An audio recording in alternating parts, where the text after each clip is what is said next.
नमस्कार दोस्तों, मैं डॉक्टर नम्रता श्रीवास्तव, आपकी सेहत की दोस्त। आज आपसे बात करूंगी नींद न आने की समस्या यानी अनिद्रा के बारे में। दोस्तों, आपको जानकर आश्चर्य होगा कि अपने जीवन का 1/3 हिस्सा लगभग 25 साल हम सोने में व्यतीत करते हैं। हम बिना खाए कुछ महीने तो रह सकते हैं, लेकिन हम बिना सोए 11 दिन भी नहीं चल सकते।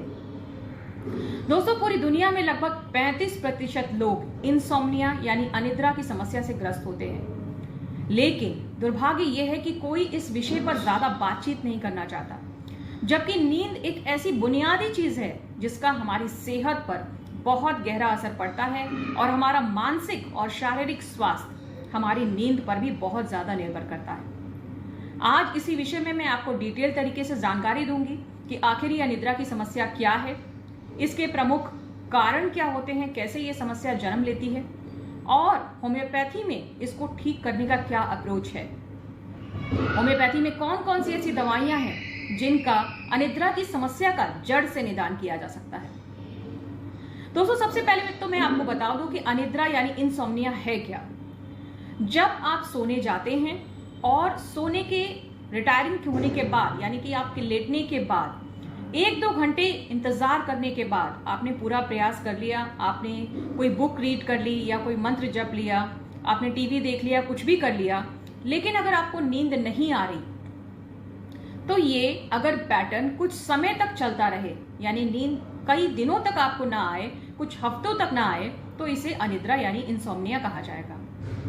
इसके अलावा अगर आपको पूरा प्रयास करने के बाद पूरी रात नींद नहीं आती, आप करवटें बदलते रह जाते हैं और किसी भी प्रयास से आपको नींद ना आए, तो ये भी इंसोम्निया है। इसके अलावा एक कैटेगरी ये होती है कि आपको नींद आ तो गई, लेकिन अगर किसी कारणवश नींद टूट जाती है तो दोबारा आने में बहुत प्रॉब्लम होती है और आपकी पूरी रात इसी तरीके से गुजर जाती है।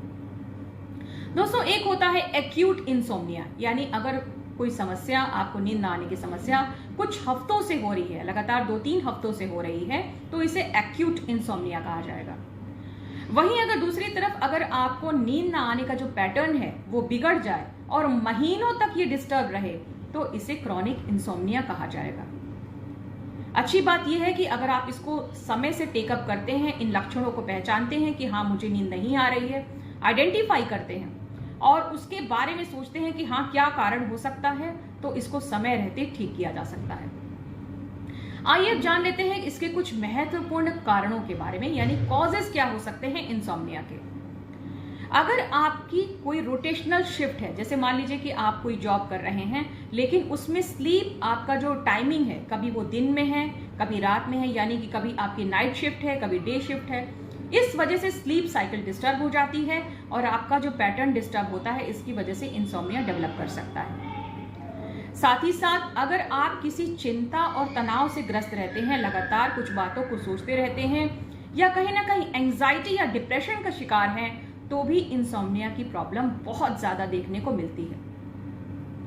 इसके अलावा आपको आदत है, अगर आप दोपहर में या कभी भी जब भी आपको मौका मिला आप सो गए, इसकी वजह से आपकी बॉडी पूरी तरह टायर्ड नहीं हो पाती यानी थक नहीं पाती है और रात में जब सोने का टाइम आता है तो आपको नींद नहीं आती।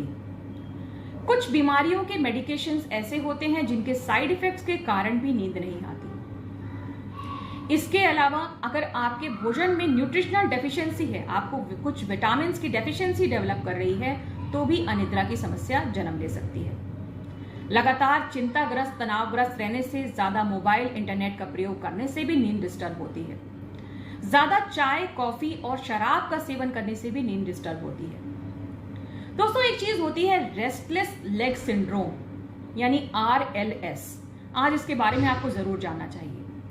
रेस्टलेस लेग सिंड्रोम एक ऐसी कंडीशन होती है कि जब व्यक्ति रात को सोने के लिए जाता है तो उसके पैरों में यानी लोअर लिम्स में एक अजीब तरीके का सेंसेशन होने लगता है और इसी सेंसेशन के चलते उसको बार बार मन करता है अपने पैरों को मूव करने का, यानी उसको वो लगातार हिलाता रहता है। खासतौर से ये समस्या महिलाओं में ज्यादा देखने को मिलती है और इसकी वजह से जो ऐंठन होती है, जो आपको बार बार पैर हिलाने का मन करता है, इसकी वजह से आपकी स्लीप बहुत डिस्टर्ब हो जाती है।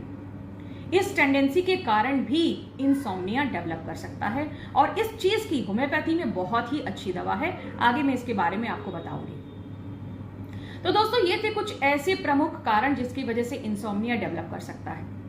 अब बात कर लेते हैं होम्योपैथी में इंसोम्निया को ट्रीट करने के लिए कौन कौन से तरीके हैं या किन सिद्धांतों के आधार पर इंसोम्निया का यानी स्लीपलेसनेस का इलाज किया जाता है।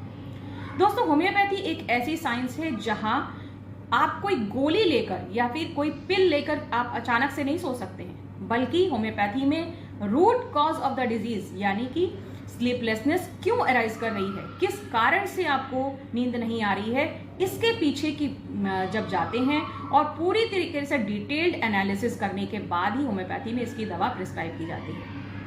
इससे फायदा ये होता है कि जब हम रूट कॉज तक पहुंचते हैं तो इंसोम्निया यानी नींद न आने की प्रॉब्लम को हम जड़ से ठीक भी कर सकते हैं। अक्सर ऐसा देखा जाता है कि अगर किसी व्यक्ति की कन्वेंशनल थेरेपी में नींद की दवा शुरू हो गई तो उसे कहा जाता है कि तुम्हें आजीवन ही इसे लेना पड़ेगा, जबकि होम्योपैथी में सिद्धांत ये है कि अगर आप अपने कारण का निवारण ढूंढ लेते हैं यानी आप उस बीमारी की, उस परेशानी की जड़ तक पहुंच जाते हैं, तो ना सिर्फ उस समस्या में आराम दिया जा सकता है बल्कि उस समस्या को जड़ से ठीक भी किया जा सकता है। वैसे तो होम्योपैथी में बहुत सारी दवाइयां हैं इंसोम्निया के लिए, लेकिन खास तौर पे जो सबसे ज्यादा रिस्पॉन्स देती हैं यानी 2 प्रमुख दवाइयों के बारे में मैं आपको बताने जा रही हूँ।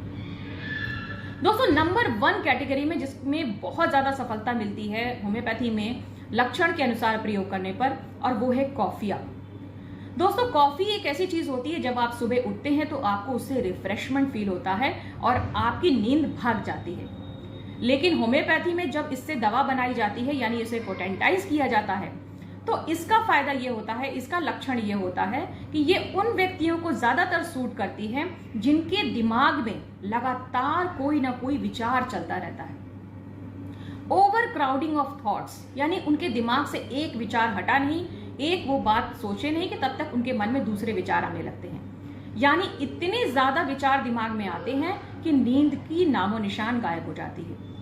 शरीर थका हुआ रहता है, आंखें थकी हुई रहती हैं, आपकी बॉडी थक गई है कि आप लेट जाएं, आंख भी बंद कर लेते हैं, लेकिन विचार इतने उमड़ घुमड़ रहे होते हैं दिमाग में कि नींद कहीं ना कहीं भाग जाती है। ऐसे केसेस में जहां इस तरीके के अनाप शनाप विचार आते रहते हो और इन विचारों को भगा ना पाने की क्षमता के कारण आपको नींद नहीं आ रही है, तो वहां पे कॉफिया का बहुत ही अच्छा रोल देखने को मिलता है।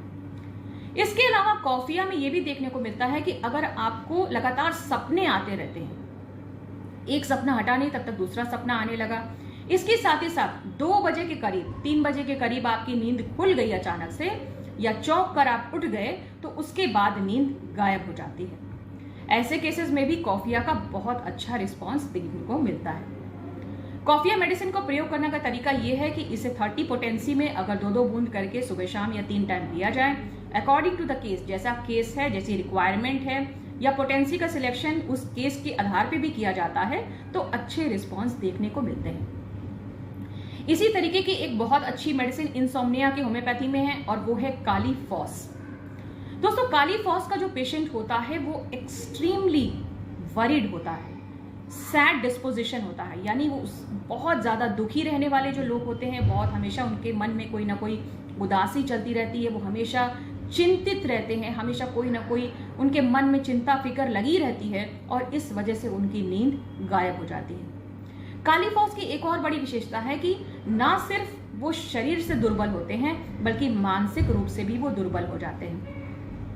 इतनी ज्यादा चिंता फिक्र तनाव करने की वजह से उनके दिमाग में कुछ ऐसी तरंगें उठती हैं जिसकी वजह से नींद आना बंद हो जाती है। दोस्तों, later part of the sleep, अगर वो नींद का जो आखिरी हिस्सा होता है अगर वो डिस्टर्ब हो जाए, व्यक्ति बहुत दुर्बल हो, मानसिक रूप से भी और शारीरिक रूप से भी बहुत ज्यादा चिंता फिक्र तनाव करता हो और देखने में बहुत उदास सा लगता हो, वहां अगर काली फॉस का सेवन किया जाता है तो बहुत अच्छे रिजल्ट देखने को मिलते हैं। इसके अलावा होम्योपैथी में लक्षण के अनुसार कैलकेरिया कार्ब, इग्नेशिया, नैट्रम्यूर, पैसीफ्लोरा और भी बहुत सारी दवाइयां हैं जिनका कि अगर लक्षण के अनुसार प्रयोग किया जाता है तो अच्छे रिस्पॉन्स देखने को मिलते हैं। जैसा कि मैं हर वीडियो में कहती हूं कि किसी भी दवा को प्रयोग करने से पहले अपने आप चिकित्सक की यानी अपने आप डॉक्टर की सलाह जरूर लें, ये बहुत आवश्यक है।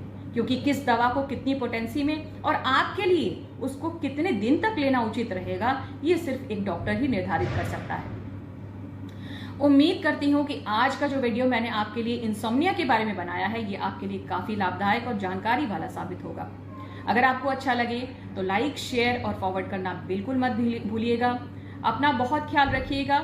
मैं फिर आपसे मिलूंगी, तब तक के लिए bye bye and take care.